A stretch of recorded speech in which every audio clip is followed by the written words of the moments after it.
So this wood finish is free, provided two things. First, you're married, and second, you've done some kind of woodworking before, so you have an oil-based finish left over. So the marriage part, you're going to need a candle that's not being used, that your wife doesn't mind you taking, and we're just going to get the wax out of that. The bad thing about candles is they do have a little metal piece in the bottom, so you could do this all in the microwave if it didn't have that, but it does. So you're going to have to boil it in the stove. And then you're going to take your oil-based product and then put it in another container while this melts down.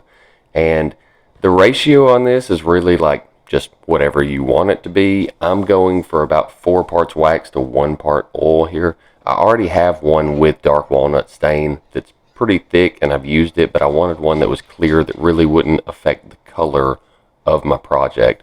So that's why I'm using this Minwax tung oil finish. And it turns out pretty good. You can just keep watching, obviously. That's what this video is for. The more oil you have in your ratio here, obviously, the thinner the end product is going to be. And it's going to be easier to apply the thinner it is. But I believe you'll have a more protective coat the more wax that you have on it. And so it's really just kind of a balancing act of what you really need for your project. I've just got this pot about halfway up the candle with water here, and I'm boiling it so that it melts.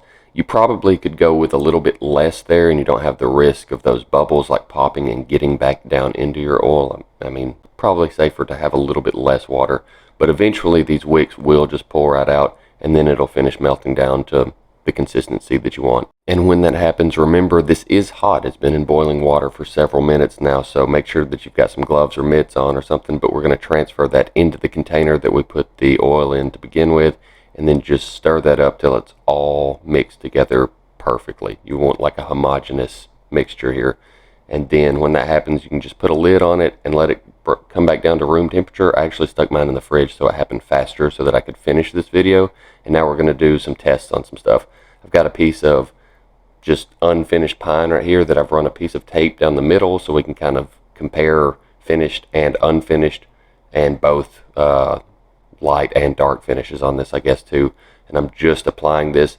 The second one that I made, the one that you watched me make, has the consistency of about chapstick or so. The darker one, like I said, it's a little bit harder, and it works really good for anything that's going to be dark because it's going to leave a little bit of a finish. But you can put this over anything that's already been finished. Like this bowl here has got dark stain on it already, so that's fine. As long as it's not a painted surface, you can do that because it needs to get into the oil. And then after just a couple of minutes, you can just wipe off the excess and take a look at your work here.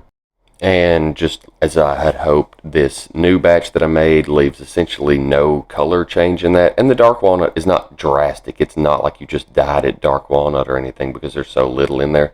But we're just going to put a little bead of water on all 3 of these sections just to kind of show how water resistant this now is. Like it immediately soaks into the piece that the tape was covering, and then it just beads up and rolls off of the waxed part. And I'm using this on several guitar parts. It's great for the maple. The non-dyed part is great for maple because it's not making it dirty looking.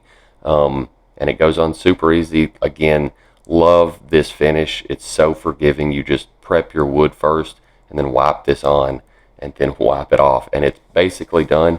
You can also buff this and get a little bit more sheen out of it, and I'll show you that here in just a second with the guitar body.